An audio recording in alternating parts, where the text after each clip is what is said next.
Good morning, everybody. Back in town. Delighted to be here. Going to be a fun show. Probably going to be a fun week. Let's run through everything that happened yesterday. 1-1 draw against Fulham. You saw my match reaction. It was just a disappointing and it was a deflating performance after the result against Arsenal, which was worse.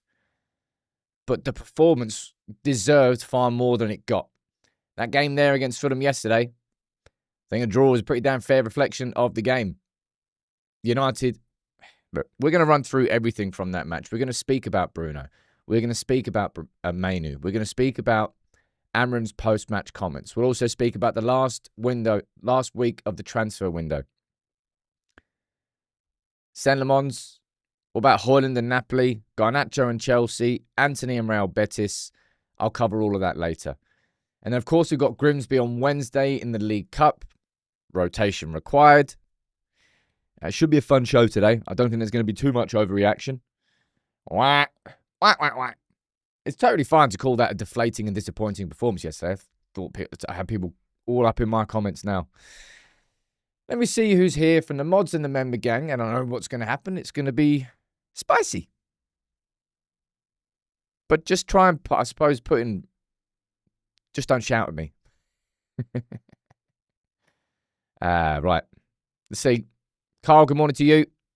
Ant, good morning to you. Josh, I saw you there as well. Steph, you're there too. We've got Vince, we've got Fred, Tony, we've got Sam, we've got... thank you very much, Toby, for gifting 10. I saw that before the show kicked off.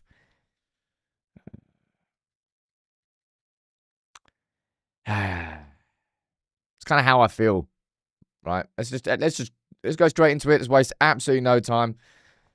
It's obviously going to be an interesting conversation here today. All right? That game against Arsenal, the opening game of the season, I've really enjoyed it. I thought United definitely deserved to get the win, but we didn't. We had more shots in that game than I think we've had in a long time. It was actually a record, wasn't it? David Raya made the most saves that weekend. You saw an attacking fluid United going forward. It was like, yeah, no, I like that. Then you watch the opening 15 minutes against Fulham, and you're sitting forward, you're doing this. That couldn't your chance, or both couldn't your chances. Hitting the post, the ball over the top from Bayindir. Good distribution again from Bayindir. Absolutely god-awful goalkeeping from Bayindir. Flap attack. Every single time the corner comes in, I have to put my hands in front of my face. It is awful. But United, after the first 15 minutes,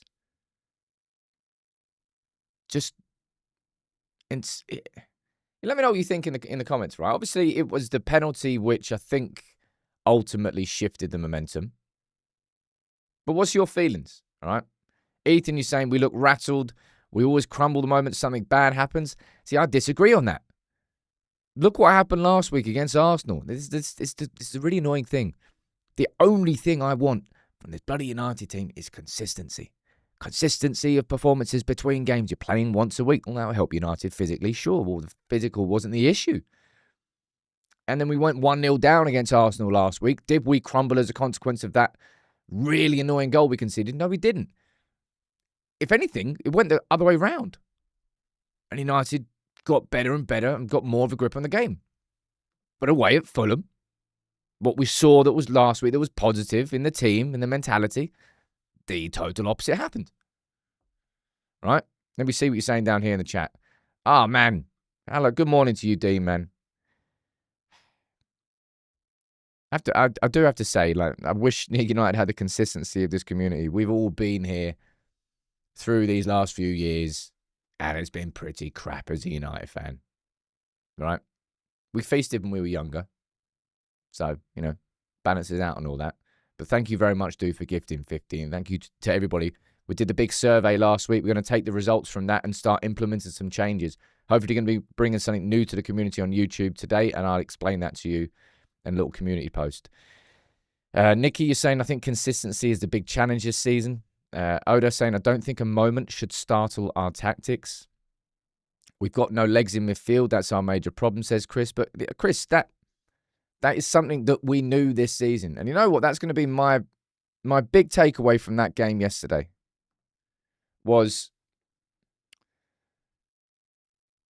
it is zero surprise to see Manchester United's midfield not having the control of the game. That will happen this season. Our strategy this season, this summer, bring in more goals. We're not going to all of a sudden start controlling games of football unless you sign a player like Baleba, which we tried to do. But you know what we have to do more? Score goals. This Manchester United team, I would be amazed if there's any game we win 1-0 this season. That's just not going to be the scoreline. That we're not there yet. We have to score, I would say, 2 or more to win a game of football. That's going to be United all season long. We just didn't create enough. We didn't. What are you saying down here in the chat? Manda's saying Bruno doesn't fit this team, but then no, let's keep the creative 100 mil guy who's contributed massively to us. Sorry, I can't understand that comment. It's not written properly. Dennis, Ruben Amorim and his Portuguese bias needs to go. Hey, people always do this, like, he's favoritism here, favoritism there, and then if Cobby comes in and then Cobby doesn't have a good few games, his favoritism's with Cobby, he's got to drop Cobby in this, and blah, blah, blah, blah, blah, blah, blah, blah, blah, blah. It's exactly what's going to happen. Retro saying, I love Bruno, but unless he's played in the right position, I feel he's a net negative to the team. We're going to be speaking about Bruno next. Don't worry about that. And you're saying a mid-2 needs 2 top-class specialist midfielders. Simple as that. We now bypass the midfield because of the weakness. And Alex, you're saying the midfield isn't good enough to do what Amorim wants. Right, this is what Amorim said after the game himself, right? Let's hear from the boss. And I think the momentum that changed the game. I can't turn this up because it's already at full volume. Was our goal. We need to do better in that moment. That is the moment to have more possession, to think to think better the game. But again, we want to win so bad that the lads just think about the results, and we need to think about the performance no matter what in this moment. But they gave everything. Not really sure they gave everything. Someone down there saying, Sam, what did you say about... Where's that chat gone?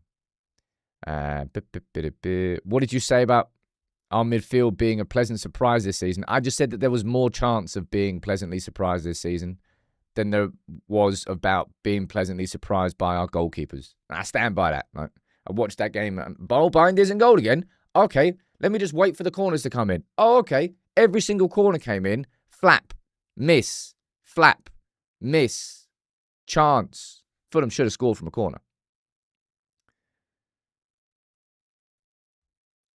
You know, look, trust me, I'm going to be speaking about Bruno individually. I'll be speaking about Mainoo individually. But this moment here, right, I can't get my head around it. I cannot get my head around what Dalot is doing, right? Dalot's about to, you know exactly what happened here. Iwobi dispossesses him, ends up swinging the ball in for Emil Smith-Rowe. Bruno doesn't track the run. Delict lets the ball run past him. But what on earth is Dalot doing in this situation, right? Let me just pull up this 1 sec.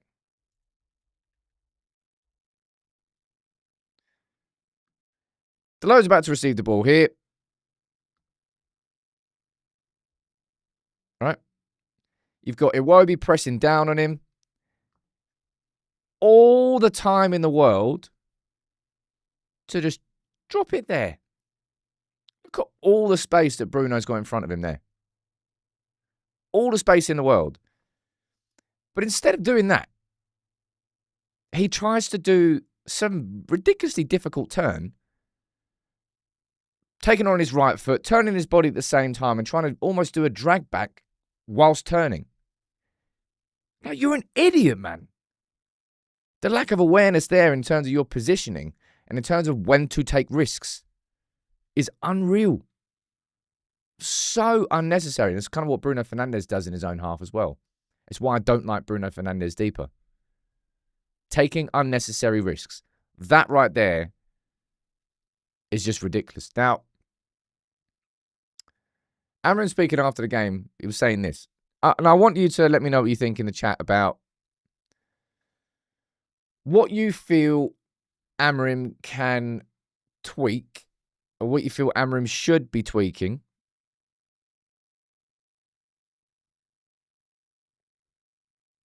because it's not working. Joe, you're saying he was initiating a counter-attack. It's just like, it's just dumb. It's just dumb. It's a complete brain fart. It's exactly what it is. Right? But Amorim here speaking after the game, saying about, look, United have got to grow up as a team. I wasn't a big fan of the subs yesterday. I'll be totally honest. What subs were made? We had understood why Ugarte came on because it ended up being Mount and Bruno. But Mount and Bruno midfield in itself was a weird one. Delo coming on for Ahmad. Ahmad has struggled so far this season at wing-back. And he was fantastic in it last season. So it's not because he can't play that position. I think he's certainly struggling with the partnership of Mbeumo down that right-hand side. And then Heaven and Maguire coming on for Yoro and Shaw. Not sure I like that either. Like what was the logic behind, I suppose, a Delo for Ahmad? I suppose maybe Ahmad wasn't in the game. Eric, I know I sound so ungrateful. I really, really feel like I do, but thank you so much for gifting 20 memberships. And to everybody, even in results like this and the frustration that there's going to be among everybody again, the community still comes through. Now, let me see what you're saying in the chat. System will not work with what we have now. Bruno last week did a similar thing, not clearing the ball, led to the goal, but he didn't react the way you are reacting to Delo now. The energy is different. Why is that? What was it last week? Yeah, it's fair enough. Bruno passing the ball in his own box. Yoro getting the ball nicked off him. Unnecessary risks. Both of them, really. The 2 goals that we conceded this season have come from United players just not being smart near their own box. Architects of our own problems. How many times did we say that last season? Creating chances but not finishing them. How many times did we say that last season? A lot is the answer to that. But this is the thing here, and this is the thing I want to pull up. United this season, unless we signed someone like Baleba, which we went after the best and we got outpriced, and I worry about our ability to get him next summer because I think Liverpool are probably going to be in for a Man City. We were never going to control the midfield in the majority of the games that we play this season. But the strategy of Manchester United this summer largely has not been about that. The strategy of Man United in the transfer window has been bring as many goals in, Premier League proven goals as you can into this United team, and we will simply score more and create more. And by doing that, you can have the time to overcome the midfield issues. But when you're only getting by India, creating the sole big chance against Fulham with that pass through to Cunha, that's a problem. The midfield issues, I didn't really learn anything new. Well, we'll speak about Mainoo, we'll speak about Bruno, but United simply didn't create enough and we didn't score enough. We're going to have midfield issues like that game all season long, really. But if you score 2 or 3 goals, does it matter? Can you sort of not overlook them, but go, right, okay, I can see that problem, but, you know, we're winning games, we're scoring plenty of goals, so we'll attack that next. That's the issue for me. When you only create one chance, then the spotlight goes firmly back on that midfield, which you tried to overlook by bringing in more goals that you're not scoring. That was the issue for me, right? Jesus Christ. You can get stuff. Cunha's been another Garnacho. How many chances does he need before he scores, mate? Cunha was again just like just a step above. Really unlucky with the shot that hit the post. That was a gorgeous sweeping move. And the other one was just an unreal touch. Dragged it down, and then the same move, got it off in his left foot. And it was actually a pretty decent save, I thought, down to his left. It wasn't like at the keeper's chest. Oh. That's the issue. You can't be creating as little as that. When your midfield's going to be as weak as it is, you have to score more. We've got 1 goal in 2 games, and it was an own goal from a corner. I'm not scoring enough. Same problem as last season. Look, I'll speak about Šeško a little bit later on as well. So me saying Ruben Amorim should be equally decisive as subbing Bruno with others. Sheridan, you saying my 2 cents, Sam Beleba's not done yet. I think it is. But look, let's go in and have the chat that I know a lot of you want to have.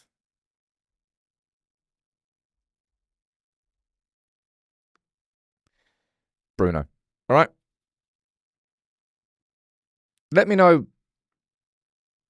what you're thinking about Bruno. Any questions you want to ask about Bruno. I'm still absolutely shook that penalty happened. I said it in my match reaction. Bruno hadn't missed a Premier League penalty since December 2023. Like he just scored so many penalties that, oh yeah, he's going to score. That's fine. What on earth was going through Bruno's head? Like the links to Saudi came again over the weekend.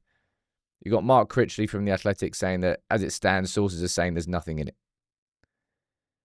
But what was going through Bruno's head there? That just was not, in any way, shape, or form, Bruno Fernandes' penalty technique. Has he ever lumped it like that? Has he ever just like put his foot through it? It was just the technique was awful. People are mentioning like the ref getting in his head. I'll pull that up here. I don't know. Anyway, this is what Bruno said when he was asked about that referee sort of issue. Yeah, I was upset. Obviously, as every penalty taker, you have your own routines, you have your own things that you do. It upset me because the referee didn't apologize, and that was what which triggered me in the moment. But that's not the excuse to missing the penalty. I just had a very bad hit on the ball. I took my foot too under the ball, and that's why the ball ended up going. So Bruno himself there saying after the game, yeah, it triggered him. But for Bruno Fernandes to be triggered by something that minor, his mind must have been close to sort of elsewhere. Something wasn't right there with Bruno. I don't think so anyway. Whether that is the Saudi links, whether that's something else, I don't quite know. JC is saying, what does Ruben Amorim's grow-up comment refer to? It's simply to do with the management of the game. Manchester United going 1-0 up and we retreated. And Amorim spoke about it after the game. Now, you could say that his subs actually encouraged United to retreat because Ugarte came on. I'd be like, well, that kind of makes sense. You've got a midfield of Mount and Bruno, right? It's not that but he never wants United to just sit back and sit deep and ultimately that's the start. You know that's not the case. But you know this United team defaulted to that last season because they were more comfortable doing it. They defaulted it against Fulham and encouraged them forward and weren't good enough. And the only real threat was in the second half from set pieces. Stuart, you're saying agree 100%. You can't be that triggered by not getting an apology. Why don't you just admit that he's an average player at best? Why does this fan base gaslight him? It just imagine like just having the balls to type a comment that dumb. And I just, I'm just going to send that in. Bruno Fernandes still is our best player by some margin. However, and I think this is probably the best That bottom paragraph there, this is from Mark Critchley, the latest article from The Athletic, right?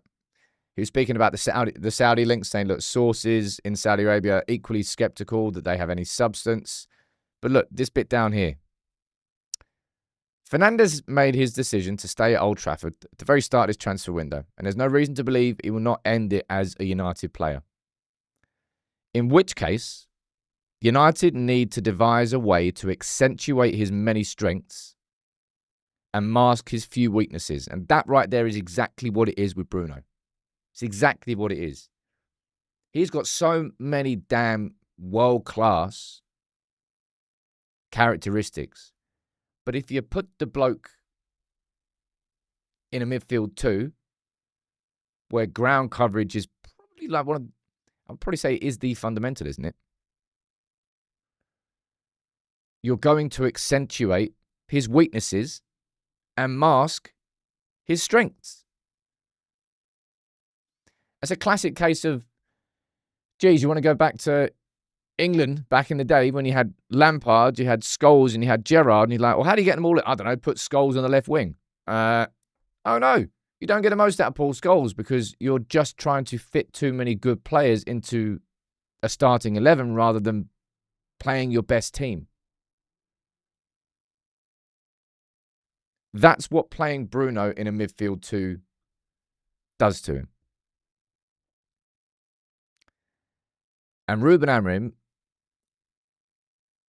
is going to have to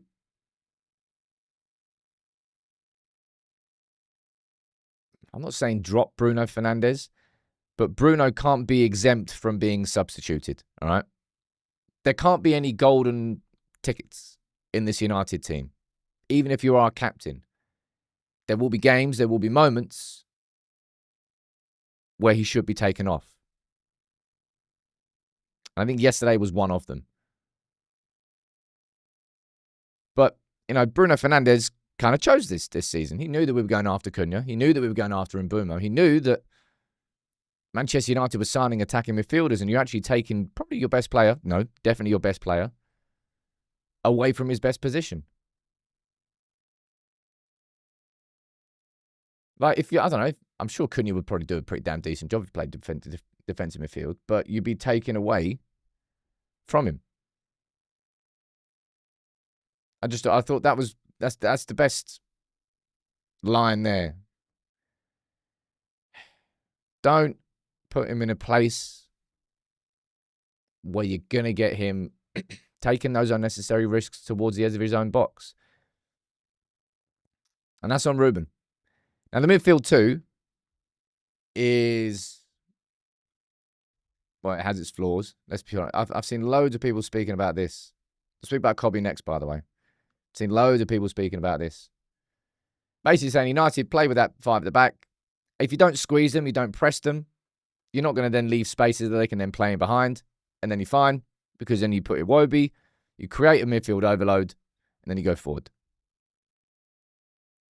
And they found it quite easy to do that. Quote unquote, it was as simple as that.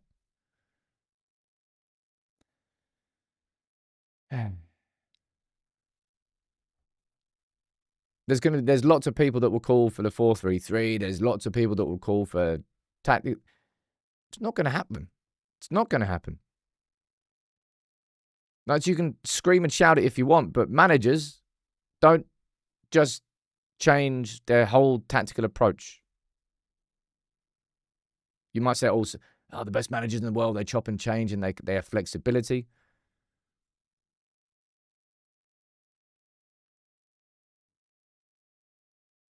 I really don't like Bruno in a midfield 2. And because of that, and because we've got Cunha and Mbeumo, and it's where 2 of our biggest signings have come this summer, Bruno now needs to become, I'm not saying a squad player, but Bruno cannot play 90 minutes every single game week anymore.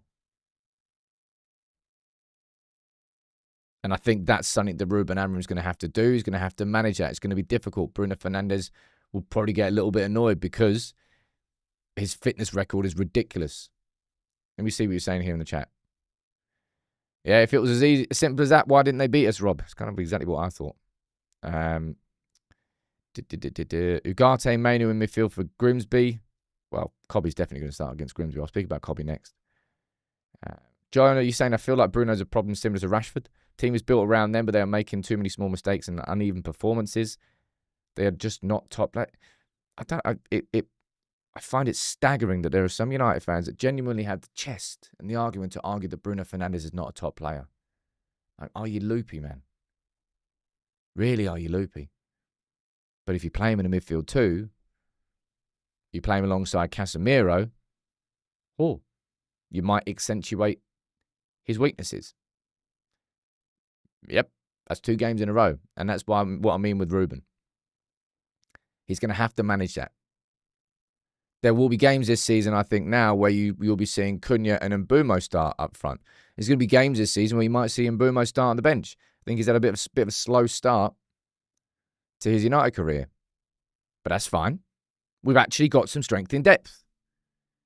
And after the game, Ruben was speaking about how Bruno has too much responsibility and that kind of got to his head. Well, mate, take a little bit of that away from him then, man. Obviously, you will take him out of the spotlight for the Grimsby game because it's a League Cup and it's an easier one. It's second, that's fine. But he doesn't have to start and finish every single game. And then we move on to the second conversation, right? And the second part of the midfield chat. Cobby, right? Let me know where you sort of stand on the Cobby situation. It feels like Amorim will basically try kind of any other midfield combo before he thinks about Cobby. Like Mason Mount was played. We had started with Bruno and Casemiro. Then it became Bruno and Mount. And then it became Bruno and Ugarte. And Bruno was the connector between all 3 of them, which I think was a problem. Let me know where you stand on the Cobby situation, right? And I'll read some of your chats out. There's a couple more super chats. Let me go back and read these. Who's that? Some fans are so fixated. It's Adele saying, some fans are so fixated on the 4-3-3, but football has countless systems. Pep won the league with 3-2-4-1, which is essentially the same thing. Ruben hasn't been back properly and doesn't deserve this level of scrutiny. Hey, Ruben's been backed. We've signed some class players. But as I said, we've overlooked. And we haven't overlooked. We tried to sign Baleba, but we've decided that this season we'll just score more goals, and then next summer is when the control will come in the game. So when you're only creating one big chance from a goal kick, that's the only big chance we created. That is an issue. That was a fundamental issue against Fulham yesterday. Simply just didn't score enough. That's the aim of the game for United this season. I'm telling you, we're not going to win any games 1-0, I don't think. Pyro, thank you for sending 5. JC as well, sending 20. Love you all, man. Had a few days off. Derry was nice. Game of Thrones. All right. Had a nice few days off. And I came back to a wonderful live show to kick off the week. Jibak, you're saying Bruno's a better number 10 than Mbeumo. If we need to move Bruno out of the midfield, then he should be one of the 10s. Don't know why he has to be benched.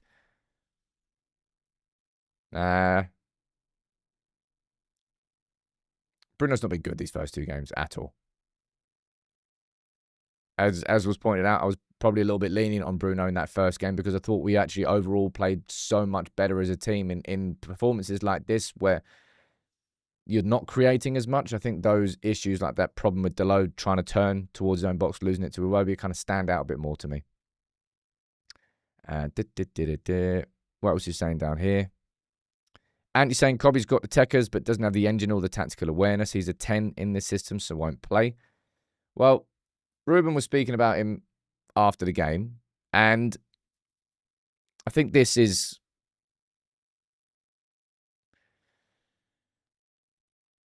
exactly why I did the video on what's happening with Cobby this season. We spoke about the positions. We spoke about the fact that Cobby's not a number 6. However, in that game yesterday, do I think Cobby would have been capable of coming on for the last 20, 25 minutes of the game and probably slowing it down a little bit? And I mean that in a complimentary way. less transitional football, more simple possession football. Do I think that he could have added something in that midfield then? Yeah, I do. I don't think it's down to... I don't know what it's down to, but I'm definitely concerned about what's going on with Kobbie. It's not a reaction to him just simply not getting minutes in these first 2 games, but I suppose it is actually. But it's kind of the fact that he's not signed a...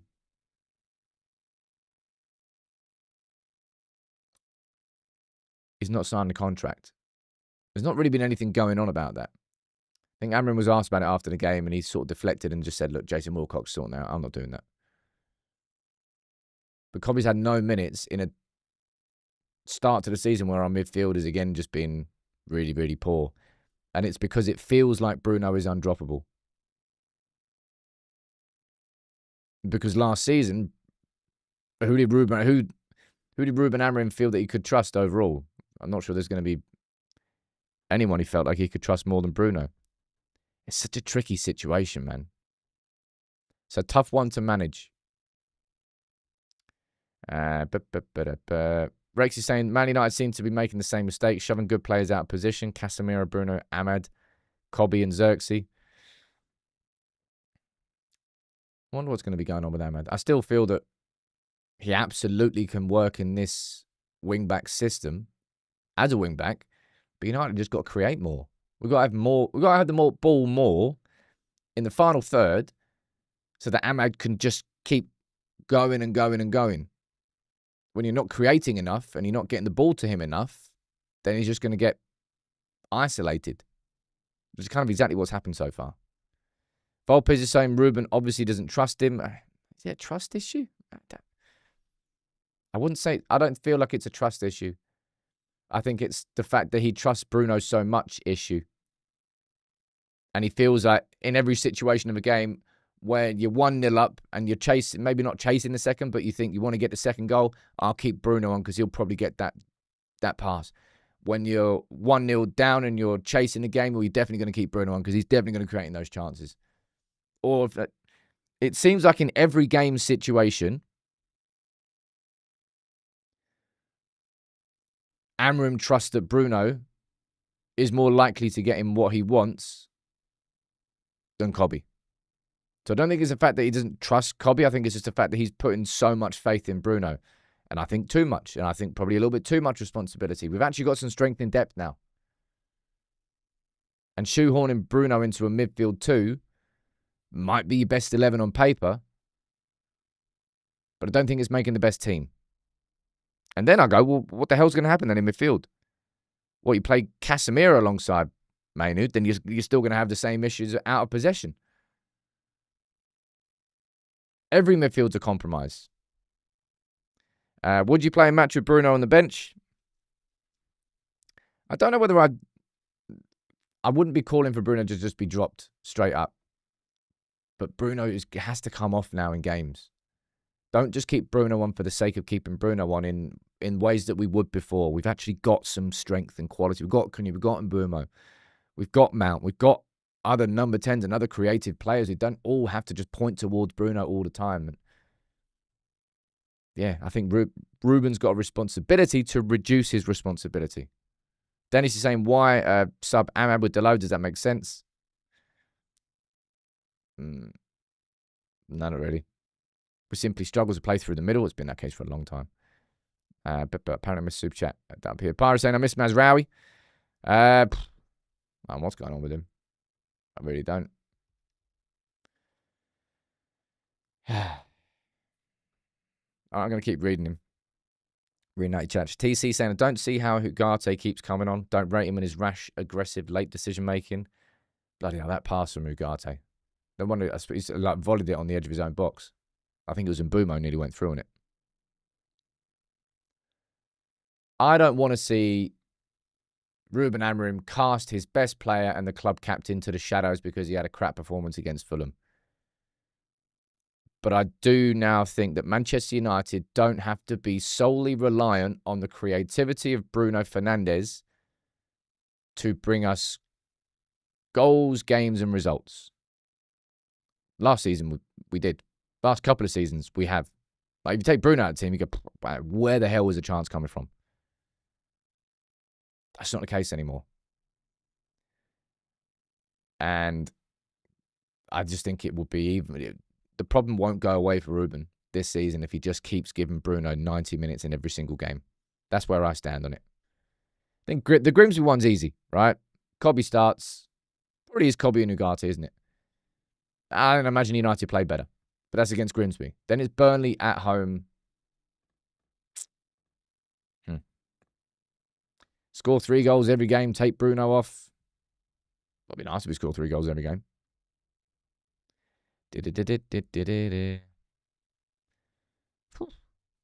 Man. It's been let's be honest, it's been a shit start to the season, isn't it? Results-wise. And it's these results, and it's kind of what we said last season, which is pretty damn obvious, right? We finished 15th and we lose the Europa League final. Because of that, the requirement for Ruben to get results this season, in terms of the pressure that fans will put on him, in terms of the pressure that the media largely will put on him, in terms of the pressure that everybody will put on him, is exacerbated. Because you finished 15th, you're starting. It's almost like you're starting a 100-meter race, but you're 10 meters behind the line. You've got to catch up. There's no favour that's getting carried over from last season in terms of where we finished.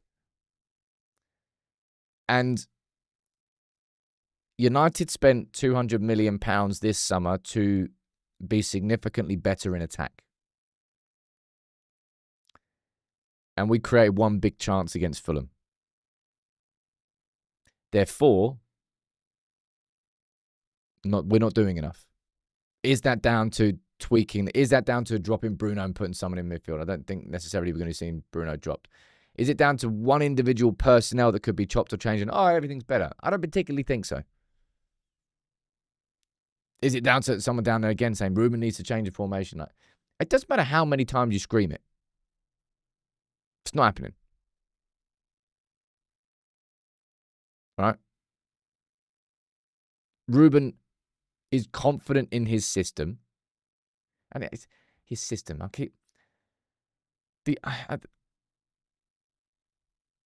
This can be a 5 at the back system or a 3 at the back system. You drop your wing backs deep and it becomes a back 5. You can stay in a low block. Or you can push your wing backs forward and it becomes a really aggressive front 5. There are tactical flexibilities, but there isn't really any flexibility on the midfield too.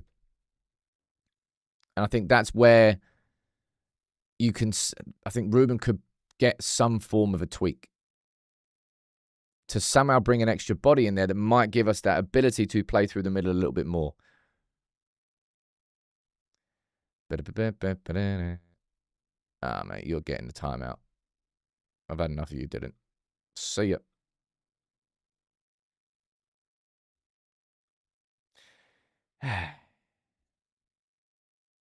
Boy, oh boy.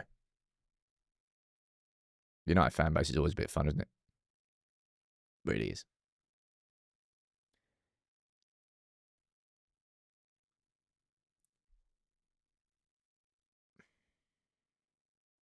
Beating Grimsby doesn't change anything. Beating Burnley doesn't really change anything. But we need both of them this week. Right? We need both of them this week.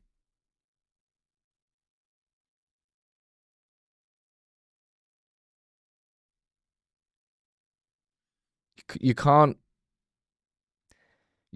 have your strategy being transforming how many goals Manchester United score by signing Cunha and Buma, who are Premier League proven, and a really exciting goal-scoring talent in Šeško, is he not fit to start yet? I don't quite know, but all 3 of them haven't started yet. But you can't have that as your strategy and then go into a game and only create one big chance. The only goal we've scored this season has been Yoro heading the ball off Muniz from a corner. You can't. You just can't. That's the issue here. And because of that, the spotlight on the midfield issues is so much more fierce. The highlights, the problems get highlighted so much more when you simply don't score enough goals. That was the issue yesterday. That was the issue against Arsenal. That will continue to be the issue until it's not. Well done, Sam. Yeah, great analysis there. But I know I'm right. Cunha's going to have to start finding the back of the net because he's creating some chances. He's unlucky against Arsenal. Should have been a penalty. We all know that. Even I think United were a bit fortunate to get away with the Euro one. If that happened against United, I'd be pretty pissed. I think Gary Neville was mentioning in the commentary, it's like, you can like push one hand in the back. When you push two hands in the back, yeah, it was a bit annoying. Kite Boy saying, as Sam says, everyone wants their dopamine hit, no patience. And there's no way that I'm going to be sitting here and telling people that they can't be angry and frustrated and disappointed at what we saw. And the fact that we've started this season with 1 point from 6 and just simply call for patience. I think that would be almost as annoying as some of the comments have been. And that would just be foolish of me to say that. And I know you're right about the midfield. I know you are right. I know that we don't have control. I know that it affects the defence. I know that it affects the attack. But it is not the strategy that United have gone for this summer. We have gone for, let's just fucking score more goals. Let's just sign 2 players who score 44 Premier League goals. Let's just go and sign Sheshko, somebody who's going to... Let's just sod it, man. Let's just score more goals. Attack, attack, attack. That was the strategy. The strategy was not to have that controlling midfield. Well, we tried with Baleba. But you're not scoring enough. Sort that issue out, United. The 2 big issues going into this summer. Number 1, not scoring enough. We've signed the players. We're still not scoring enough. Number 2, and we'll move on to this. Goalkeepers. Right? Bind it. Honestly, I was sitting there watching the game and I was just like, every single time a corner went in, that was exactly my face. Just close my eyes. Please don't concede. Please don't concede. It must be so easy.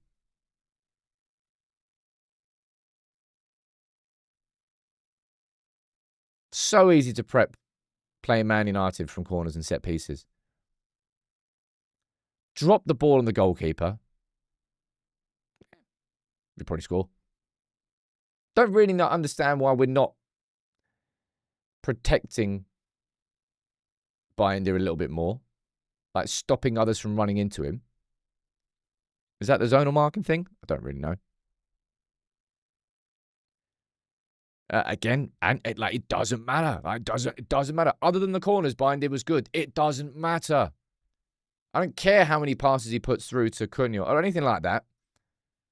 If you're making me crap myself as a fan every single time a corner comes in, then you're not doing your job properly. The basics.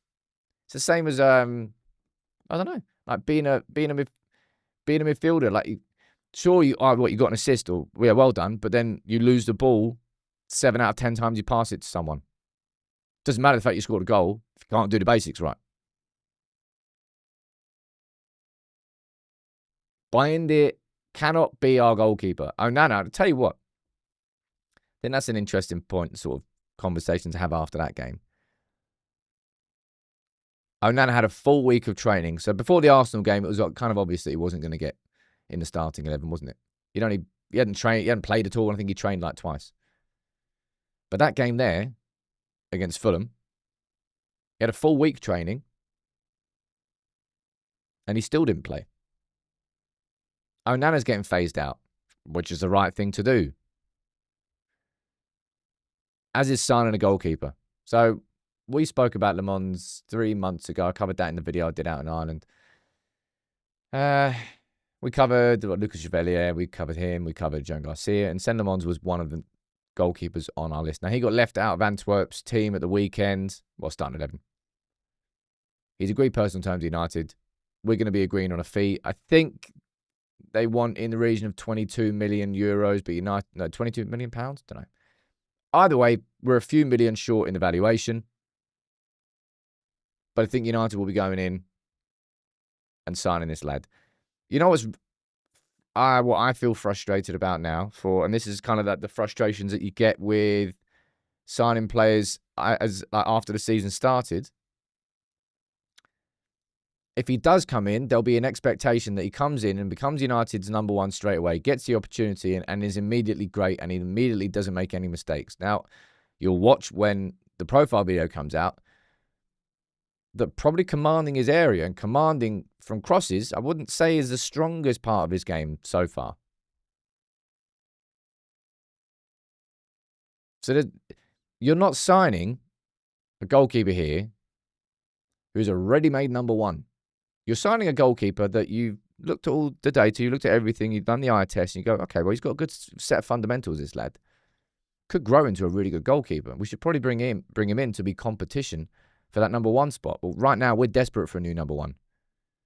So, like, the circumstances in which he'd make his debut aren't exactly one that are going to be very forgiving. He'll have to come in and not make mistakes straight away. I don't really think he's going to get much time in that sense. That's annoying. I mean, he's got a lot. There's a lot to like about him.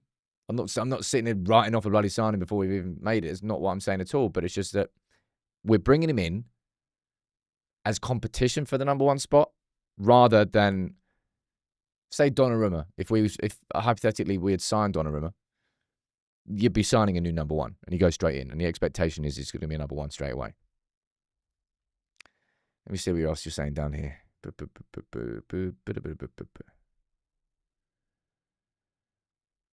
Right, okay. We bringing it up for TalkSport? Nah, not really. Got Alex Crook saying that Cobby would consider leaving United in the final week of the transfer window if the club receive a suitable offer.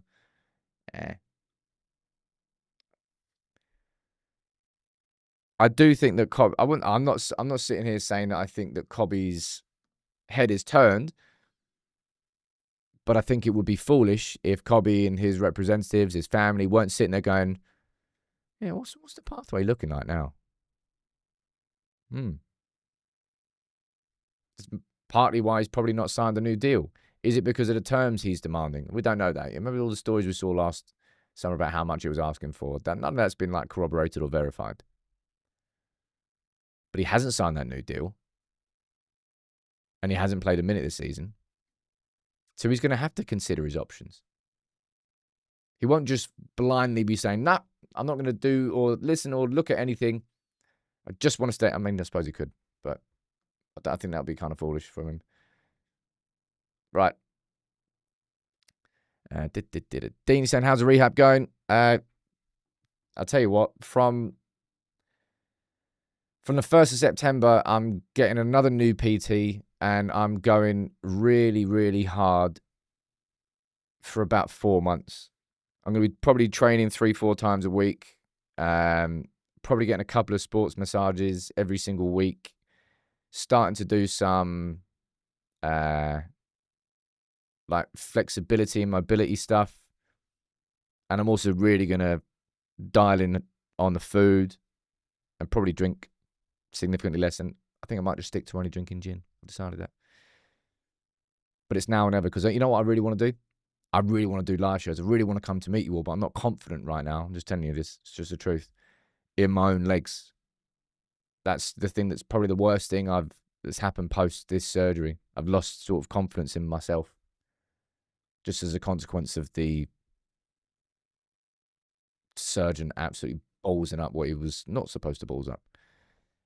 In terms of other transfers, okay. Garnacho. You know what Chelsea have been doing? They've been sitting there, biding their time, waiting. Personal terms agreed. And they're just waiting. The window closes a week today. Chelsea have still not come in because they're going to try and lowball United, and they're going to try it late in the window. So we're just waiting for that. I'm expecting it to be a paltry offer. Let's find out. In terms of others, this is a good one, I think.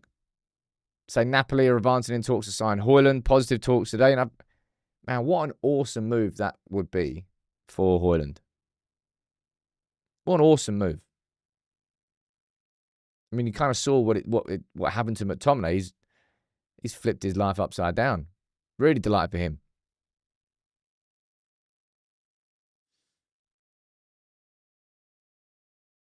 Højlund clearly has been told that he doesn't have a future with this club, and that's the decision, right? And I'm not here to argue about whether that's the right or the wrong decision. That is the decision that has been made by the club. Do I think that United would be scoring significantly more goals if Højlund was in it? No, not particularly, because we weren't exactly scoring goals with Højlund last season. Would he be a better player with those Cunha and Amorim around him? Yeah, I think he would be. But the club has decided to put their money in Šeško instead. So that deal needs to go through because it would just be pointless for us to have Højlund here when he's not going to play. All right? Real Betis. Anybody going down here telling me about the Kobe news? I've already mentioned it. And it's only coming from TalkSport, so I'm not having a whole conversation about it. Anybody who's been here for long enough, and maybe you haven't been here for long enough, and that's the issue. I don't just have a conversation about every single bit of news, especially if they're from sources I don't particularly trust. I will wait until that news comes out and is corroborated by a journalist that I think I can trust. And I would encourage you to do the same. When it comes to absorbing United news, don't just take every headline, every story, and anything that any random person says and run with it as news. Wait until it's corroborated by a few sources. Does that mean you might not be first to the conversation? Maybe. But being first is not as important as being right. So wait. That's all I'm doing. If Laurie Whitwell comes out and says something about Kobe, the fact that he might leave, then we'll have a conversation about it properly. Or it might just be, somebody taking advantage of the fact that Kobe Mainoo has just sat on the bench for 2 games and hasn't played a minute. Why don't we just drop a story? Absorb your news differently. Spider saying you sound really done with it today. Oh, it's just I've been away for a few days. So always takes a little bit to come back in a rhythm. Manny's saying Mainoo is a long-term plan. He needs to be made into a box-to-box number 8. It's not the terms, not the wages. I know it's disappointing. So have a rant, go outside and grab some and realise it's only round 2. I think you mean game week 2, but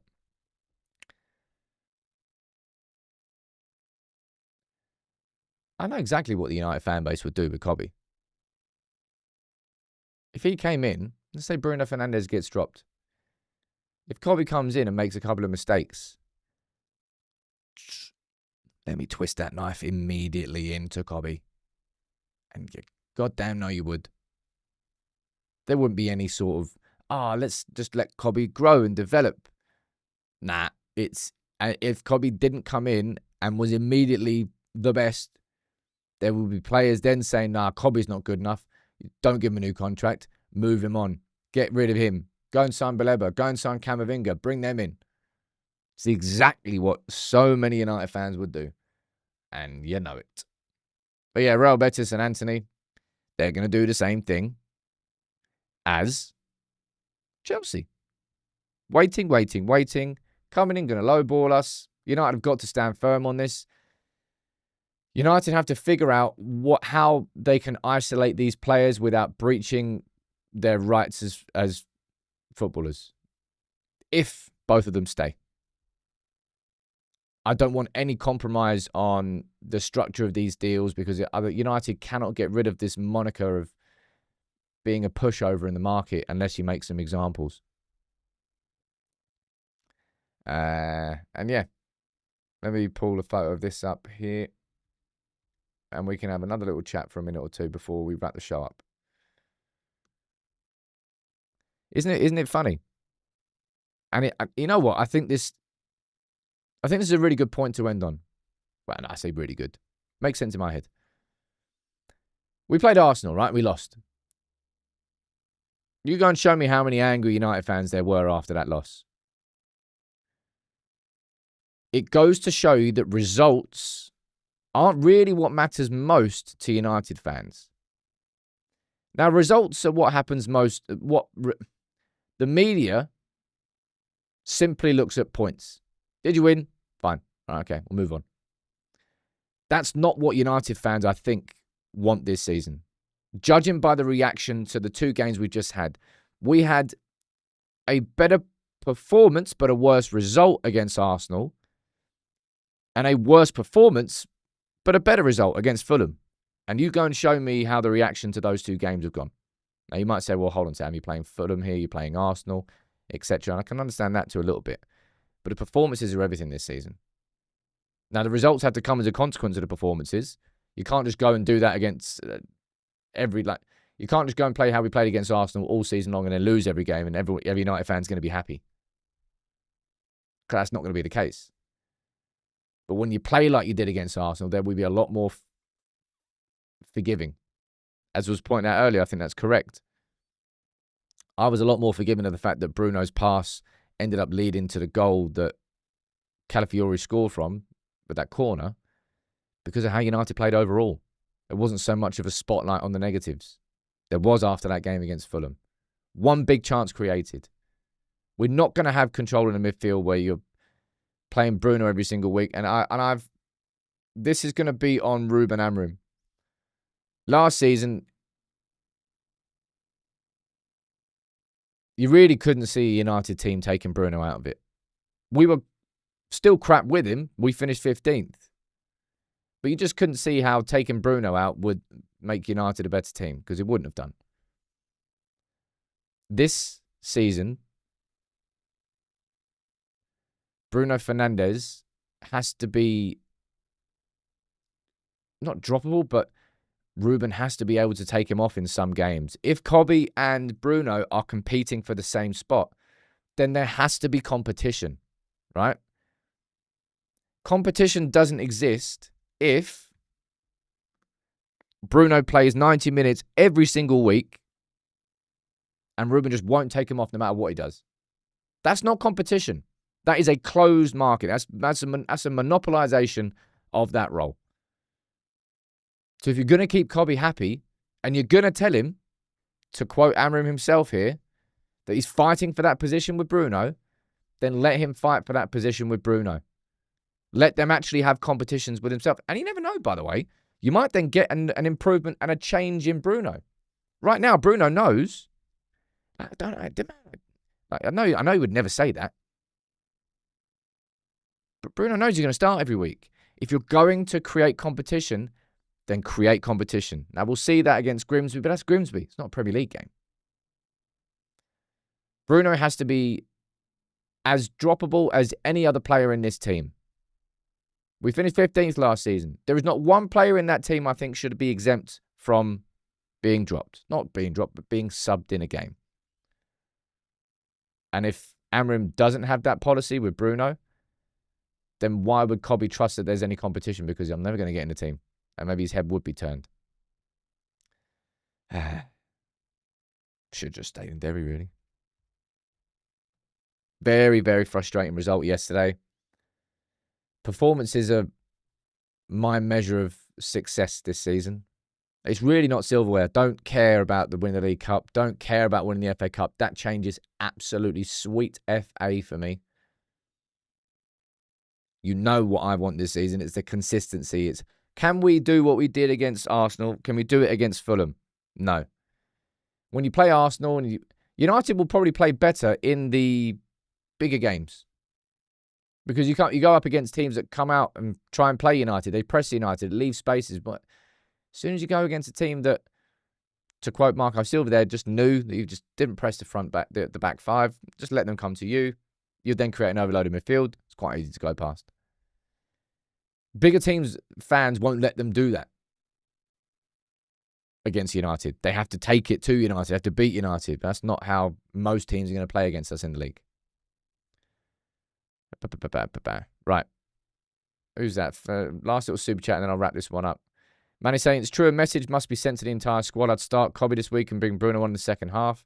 I think that's guaranteed. In that sense, the Grimsby game is well timed for this Bruno Kobe situation. He'll definitely start that game.